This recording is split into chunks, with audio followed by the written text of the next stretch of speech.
My name is Katherine Carlton. I'm from Westfield, Indiana, and I have an older brother, a younger sister, my parents, and a wonderful dog. I'm a freshman at IU this year. My major is in secondary English education, and my dream is to be a teacher in inner city schools where good teachers are desperately needed.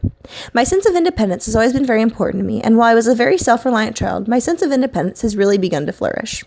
I began to develop this sense of independence when I joined Key Club, an international service organization for high school students. Starting with an election to the club office of publicist, I quickly was able to climb the proverbial leadership ladder until, my senior year, I'd been elected as the secretary-treasurer of the Indiana District State Board, which meant that I was responsible for the paper and dues for every club in Indiana. Concurrently, I was the chair of the District Convention Planning Committee. I was leading the small team of people tasked with planning and executing the annual 3-day leadership convention for the state of Indiana.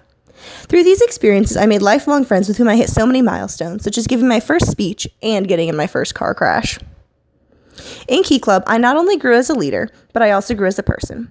Per Kohlberg's theory, I started at the law and order stage, where I was merely following rules to hold up a system. I had faithfully carried out my duties as publicist because club rules told me to, and not much more. From there, I ascended to the universal ethical principle orientation stage, wherein I was able to rely solely on my personal principles, which I developed over the past few years as I made executive decisions while planning the convention, knowing that I was spending members' dues money and potentially determining the financial future of the club for the next fiscal year.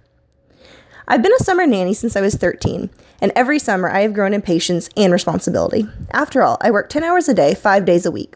I see my nanny kids more than their parents do. A typical summer day for me starts at 7:30 in the morning when I arrive at work. In the next few hours, I'll have to rouse the kids and drive them half an hour to their speech therapy appointment.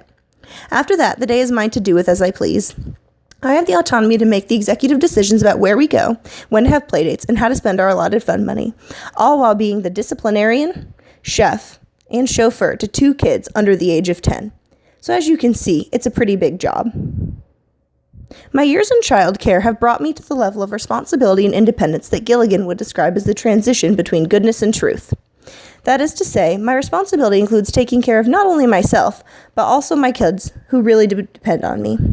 If I make a mistake, one of the children in my care could be seriously injured. It's a huge responsibility to be trusted with someone's kids for 50 hours a week, and that's something that I have to think about every day at work. As is the case with every college freshman, when I arrived on campus, my independence and autonomy expanded beyond anything I had ever experienced before. I found that I was free to go where I wanted, when I wanted, if I wanted. At first, this only meant that I was free to walk to Baked at midnight with my friends and order pizza more than strictly necessary. But then I realized there were so many more opportunities open to me, and I used this newfound freedom to further my leadership abilities. I'm the elected publicist of my school's Circle K Club, which is the college extension of Key Club, and I am a member of my LLC's Leadership Council. So that's me. I'm Katherine Carlton, independent, a leader, responsible, and so much more.